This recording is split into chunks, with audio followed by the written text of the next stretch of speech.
নমস্কার বন্ধুরা, আপনাদের আরও একবার স্বাগত জানাই পাবলিক ভিউ কলকাতাতে। বন্ধুরা, আজকের এই ভিডিওতে আইএসএল নিয়ে কিছু গুরুত্বপূর্ণ আপডেট দেওয়ার আছে। যেমন মোহনবাগান দলে হেড কোচ কে হবে এই নিয়ে কিন্তু দ্বন্দ্বে পড়েছে মোহনবাগান ম্যানেজমেন্ট।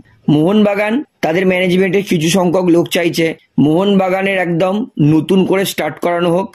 তাই তারা চাইছে সার্জিও লোবেরাকে যাতে মোহনবাগান নতুন কোচ বানাতে চাইছে। তাই কিছু সংখ্যক সদস্য সার্জিও লোবেরাকে কোচ হিসাবে নিয়ে আসতে চাইছে এবং কিছু সংখ্যক লোক এখনো ভরসা করছে অ্যান্টোনিও লোপেজ হাভাসের ওপরে। কিছু সংখ্যক সদস্য বলছে হাভাস যেইভাবে মোহনবাগান দলকে সিজনে তুলে ধরেছিল সেটা প্রশংসনীয়। তাই মোহনবাগানের কিছু সংখ্যক সদস্য চাইছে সার্জিও লোবেরাকে কোচ বানাবে, কিছু সংখ্যক চাইছে হাভাস কোচ হোক। তো এই মুহূর্তে হাভাস তার কিন্তু সার্জারি হবে। সার্জারির পরে হাভাস তিনি কতটা টানতে পারবে, কতটা কি করতে পারবে সেটাও কিন্তু একটা বিষয় আছে। যদি সার্জারির পরে হাভাস কোচিং করানোর মতো ফিট থাকে, সুস্থ থাকে, তাহলে হাভাস করাতে পারে। নয়তো কিন্তু মোহনবাগান আপকামিং সিজনের জন্য সার্জিও লোবেরাকে কোচ করলেও করতে পারে। তবে আমি বলবো এই মুহূর্তে কিন্তু হাভাসের থেকে লোবেরা এগিয়ে আছে, কারণ হাভাস তার সার্জারি হবে, তারপরে হাভাস তিনি কতটা কি কন্টিনিউ করতে পারবে কি পারবে না সেটাও দেখার বিষয় আছে। তবে সার্জিও লোবেরাও যেহেতু মোহনবাগান দলের কোচ হবে এই বিষয়ে রাজি আছে, তাই আমার মনে হয় সার্জিও লোবেরারই কিন্তু এই মুহূর্তে কোচ হওয়ার সম্ভাবনা বেশি। তবে অনেস্টলি বলতে গেলে হাভাস নো ডাউট আইএসএল এর বেস্ট কোচ। আমি চাই হাভাস থাকুক, আবার একদিকে লোবেরাও আছে। তো এই মুহূর্তে কিন্তু ব্যাপারটা পুরো কনফিউজিং যে কে হবে এবং কে মোহনবাগানের জন্য কোচ হলে ভালো হয়। তো এটা আমি আপনাদের উপরে ছেড়ে দিচ্ছি, আপনার মতে কে এই মুহূর্তে মোহনবাগানের কোচ হলে ভালো হয়, হাভাস না লোবেরা? আপনারা অবশ্যই কমেন্টে জানাবেন এবং আমি দেখব যে কার নাম বেশি আছে এবং সেটা আমি অবশ্যই পরের ভিডিওতে জানাবো। তো বন্ধুরা, এইবারে কেরালা ব্লাস্টার তারা কিন্তু মোহনবাগান দলের এক্স হেড কোচ জুয়ান ফেরান্ডোকে কন্ট্রাক্ট অফার পাঠিয়ে দিয়েছে এবং যতদূর জানা গেছে জুয়ান ফেরান্ডো কেবিএফসি দলের কন্ট্রাক্টটা কিন্তু গ্রহণ করেছে।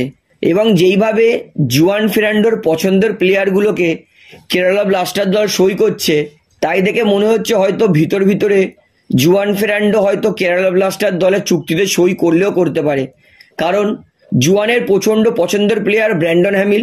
জুয়ান তিনি বলেছিলেন তিনি সবসময় এমন সেন্টার ব্যাক চায় যে দরকারে উঠে গিয়ে গোল করতে পারে, অ্যাসিস্ট করতে পারে। এবং জুয়ানের আন্ডারে কিন্তু ব্র্যান্ডন হ্যামিল প্রত্যেক ম্যাচেই মোহনবাগানেরও সুযোগ পেত। ব্র্যান্ডন হ্যামিলকে নিচ্ছে কেরালা ব্লাস্টার দল। একই রকম কিন্তু গ্ল্যান মার্টিন্সকেও এইবারে চুক্তি পাঠাতে পারে কেরালা ব্লাস্টার দল, এমনটাই কিন্তু জানা গেছে। অর্থাৎ যেইভাবে জুয়ানের দুই খুবই পছন্দের প্লেয়ার গ্ল্যান এবং হ্যামিল, কেরালা তাদেরকে নেওয়ার চেষ্টায় আছে। তাই আমার মনে হচ্ছে এর পিছনে কিন্তু জুয়ান হলেও হতে পারে, কারণ জুয়ান নিজের পছন্দের প্লেয়ারের মতো হয়তো প্লেয়ারকেই নিতে বলছে কেরালা দলকে। তাই জুয়ানের ইনস্ট্রাকশনে কিন্তু এই স্টেপগুলো কেরালা নিলেও নিতে পারে। তাই জন্যই আমি বলছি কিন্তু যদি জুয়ান কেরালা ব্লাস্টার দলের কোচ হয় এবং জুয়ান ফেরান্ডোর যেই পছন্দের প্লেয়ারগুলো মোহনবাগানে এই মুহূর্তে খেলছে তারা কিন্তু কেরালা ব্লাস্টার দলে কিন্তু গেলেও যেতে পারে। তাই সমস্ত ইঙ্গিত কিন্তু একদিকেই যাচ্ছে যে কেরালা ব্লাস্টার দলের কিন্তু হেড কোচ হতে পারে জুয়ান ফেরান্ডো। এবং যেহেতু ফেরান্ডোর পছন্দের প্লেয়ার কেবিএফসি নিচ্ছে, তাই এইটার ইঙ্গিত কিন্তু আরও বেড়ে যাচ্ছে। তো বন্ধুরা, এইবারে আপনাদেরকে বলি মোহনবাগান তারা কিন্তু রুজবে চেজমিকে নেওয়ার দিকে এগিয়ে আছে। কারণ যদি মোহনবাগানের কোচ সার্জিও লোবেরা হয় তাহলে মোহনবাগান রোজবে চেজমিকে নেবে, তা এক ফোঁটাও সন্দেহ নেই। সার্জিও লোবেরা এমন একটা ডিফেন্সিভ মিডফিল্ড চায় যে দরকারে কিন্তু ক্রিয়েটিভ পাস দিয়ে গোল করার ক্ষমতাও রাখে। আহমেদ জাহু এমন এক প্লেয়ার ডিফেন্সের পাশাপাশি কিন্তু এমন পাস দেয় যে তার পাশে গোল হবেই। ঠিক এইরকমই একই লেভেলের প্লেয়ার রোজবে চেজমি।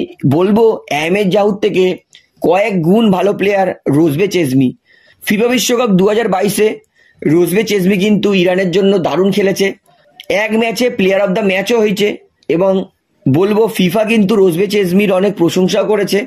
এবং মোহনবাগান প্রায় 2 বছর হয়ে গেল রোজবে চেজমিকে কিন্তু নেওয়ার চেষ্টা করছে। এই নিয়ে এটা কিন্তু 3 নম্বর বছর। তো মোহনবাগান যদি রোজবে চেজমিকে নিয়ে নেয় তাহলে মোহনবাগান দল শক্তিশালী হবে, তো এক ফোঁটাও সন্দেহ নেই। তাই আমি বলবো যদি মোহনবাগান রোজবে চেজমিকে সই করে তাহলে কিন্তু মোহনবাগান কাঁপিয়ে দেবে। কারণ একবার মোহনবাগানের দলটা ভাবুন, অ্যাটাকে ডিমি পেড্রাটস আর জেমি ম্যাকলারেন, রোজবে চেজমি ডিফেন্সিভ মিডফিল্ডে, আর সেন্টার ব্যাকে কোনো এক নতুন ভালো বিদেশি, অর্থাৎ চারটেই কিন্তু দুর্দান্ত বিধ্বংসী মোহনবাগানের বিদেশি থাকবে, তো এক ফোঁটাও সন্দেহ নেই। তাই আমি বলছি যদি রোজবে চেজমিকে মোহনবাগান সই করে তাহলে কিন্তু মোহনবাগানের জন্য অনেক বেটার হবে, কারণ রোজবে চেজমি কিন্তু পুরো ফিট প্লেয়ার। জনি কাউকার একটা সমস্যা আছে, তিনি একটু আনফিট, তবে চেজমি তিনি কিন্তু একেবারে আনফিট নয়, পুরোপুরি ফিট প্লেয়ার। তো আপনার কি মনে হয় কাকে নিলে বেশি সুবিধা হবে, কাউকো না চেজমি, সেটা আমাকে কমেন্টে জানাবেন। তাহলে ভিডিওটা এখানে শেষ করছি, আশা করি ভালো লাগলো। তো ভিডিওটি ভালো লাগলে অবশ্যই লাইক করুন, কমেন্ট করুন, শেয়ার করুন, এবং বন্ধুরা চ্যানেলটি যারা নতুন আছেন সবাইকে অনুরোধ করবো তারা অবশ্যই পাবলিক ভিউ কলকাতা এই চ্যানেলটিকে সাবস্ক্রাইব করে বেল আইকন প্রেস করে অল করে রাখবেন। ধন্যবাদ।